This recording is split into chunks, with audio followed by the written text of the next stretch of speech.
Okay, we're taking your calls, 877 for Donny D. Your emails. I want to hear your problems. Now let's meet tonight's Power Council.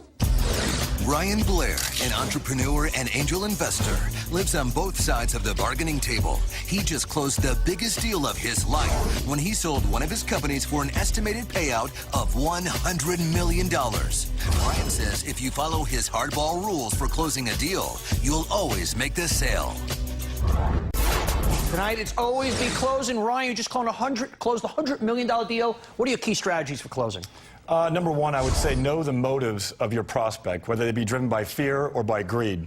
Number two, keep your emotions in check. Number three, make consequences for not concluding the deal high. Make the stakes of the game high on both sides of the transaction. And number four, if you forget everything else that I've just said, ask for the sale.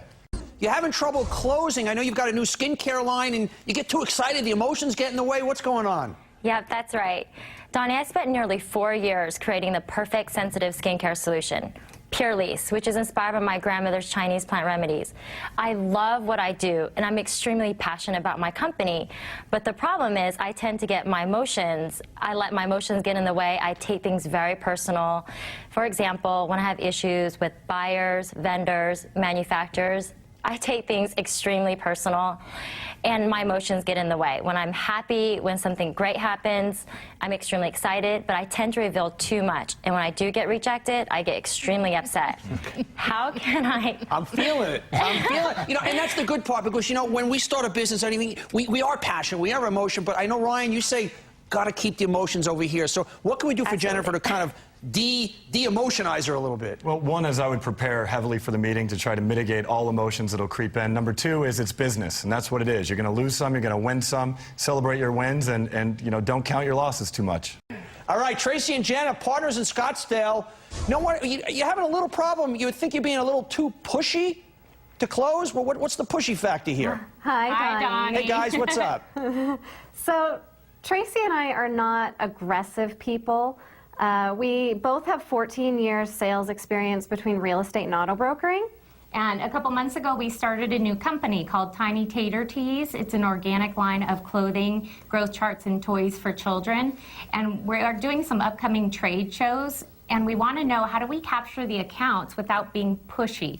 How do we be assertive without being aggressive? Ryan, obviously, you want to be strong, and these women by nature don't want to come across pushy. I don't think anybody ever wants to come across. So how to be aggressive but not pushy? I think my number one thing is to gain commitments. If someone gives you a commitment to a follow-up call, to a return appointment, then you have the right to call them as many times as possible to make sure that they consistently honor their commitments.